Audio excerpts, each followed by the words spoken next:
Nous avons vécu un mandat marqué par la négociation entre les partenaires sociaux, débuté fin 2017 et toujours en cours, sur la définition de l'encadrement afin, entre autres, de mettre à jour les critères caractérisant les salariés de l'encadrement et les dispositions indispensables au bon exercice de leurs fonctions. Agents administratifs, agents de maîtrise, techniciens, cadres et ingénieurs sont un rouage essentiel à la réussite des entreprises. Et c'est pour cela que la négociation doit aller à son terme en s'appuyant sur le projet d'accord que la CFE-CGC a construit et proposé.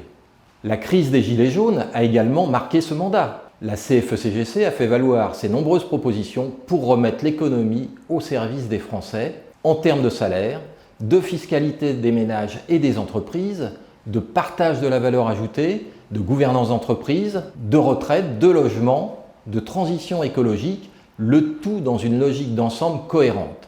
Les réunions tenues dans nos unions territoriales ont permis de vérifier que ces positions trouvaient un écho positif parmi nos militants de terrain. Et il était essentiel de s'en assurer car être leur porte-parole est une de nos préoccupations majeures.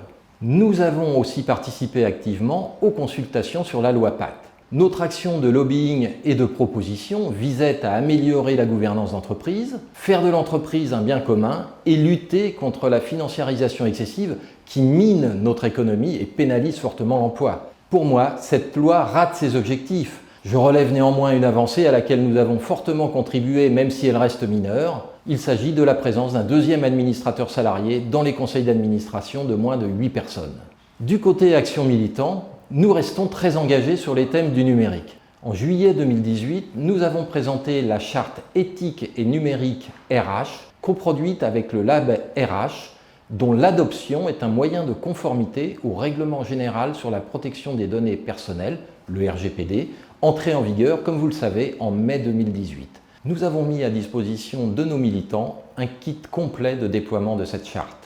En juillet 2018 également, nous étions devenus la première organisation syndicale à adhérer au Global Compact des Nations Unies afin de promouvoir l'application des objectifs de développement durable qui visent notamment à préserver l'environnement et à construire une économie plus inclusive.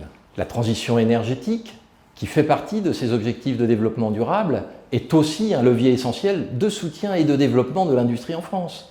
La Confédération s'est organisée avec les fédérations concernées pour construire les propositions et la vision long terme de notre organisation. Nous avons par ailleurs renforcé notre présence au Conseil national de l'industrie et nous sommes impliqués dans les comités stratégiques de filière qui ont été redéfinis récemment.